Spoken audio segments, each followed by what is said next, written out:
Okay, so what happened to me was, notice it says device control limit exceeded, and it blocks me for 60 seconds to go back into it. So let's see if 60 seconds passed. Go back to injector 1, disable. Okay, so once 60 seconds passes, it gives us the option to do it again. So once again, I'm going to put this over here and see if the sound picks up.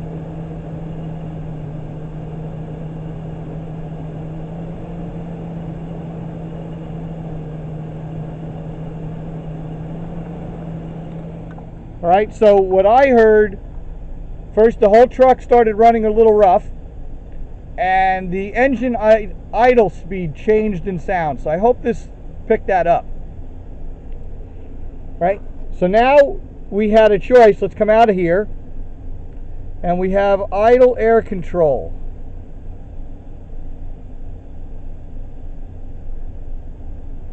We have to pick test, then it gives us access to it. Now listen, watch the RPMs.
And we can actually go lower.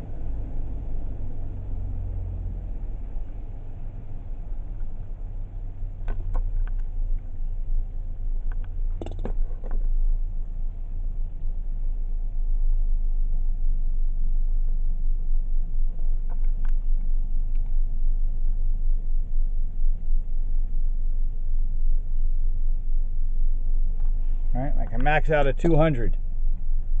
Now if I hit exit,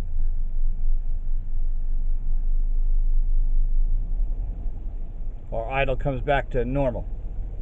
Alright, so that gives us control over that.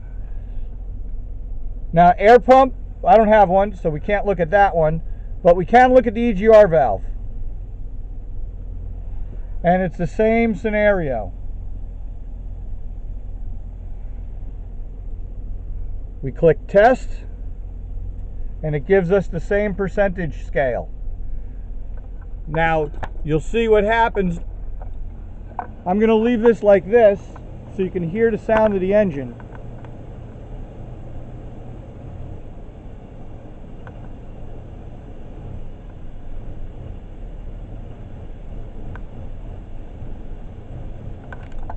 Bring you back.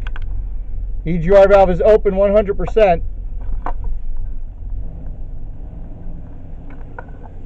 Okay, once again you can see it exceeded my time limit and it locked me out. Alright, so what that did was that took the EGR valve and it opened it up fully. The fact that the idle speed deteriorated means that the passageways from that EGR valve into the exhaust and the intake manifold are clear. If I did that and the idle stayed the same, no change, even though it showed 100%, then either that EGR valve is not moving, but again, if you saw that diagram, it had a positioning sensor. So it knew that it's actually moving, and if we saw the data during that, we'd see that it was actually changing position. But we could see that it was open fully, and if the idle did not change, that meant those passageways were clogged up with carbon. And that's a really good way to tell if something's operating or not.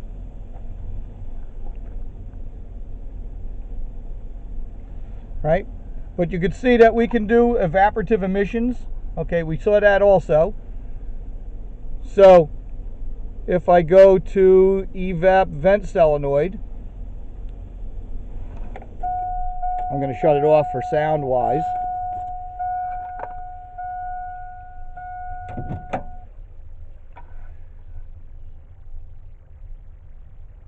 Okay, so it's going to get data. First I'm going to do it. I'm going to see if it makes noise.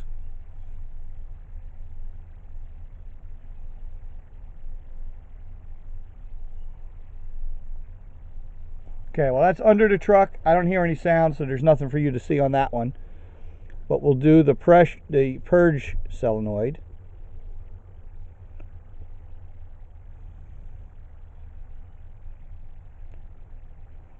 Click test to get into it, and it's going to do the same thing.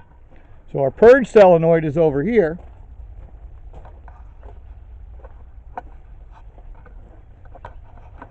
It's actually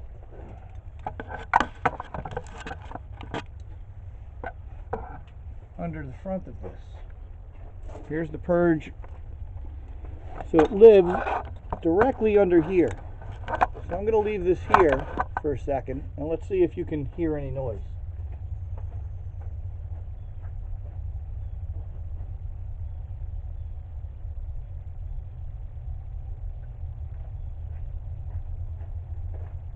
Nope, that's a fail.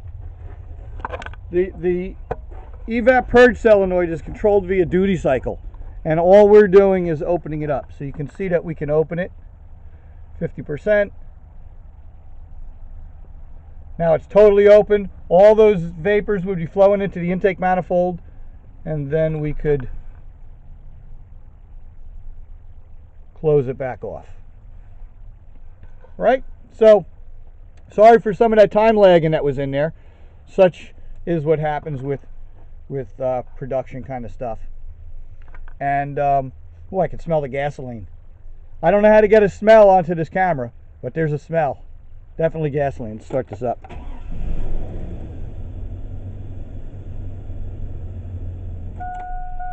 Okay, so that's bi-directional controls. You want to be able to operate things and prove the circuit's functional. Once you can do that, you can take your attention off of those particular things. Okay, so I hope this helps, gives you an idea, and hopefully I'll talk to you soon.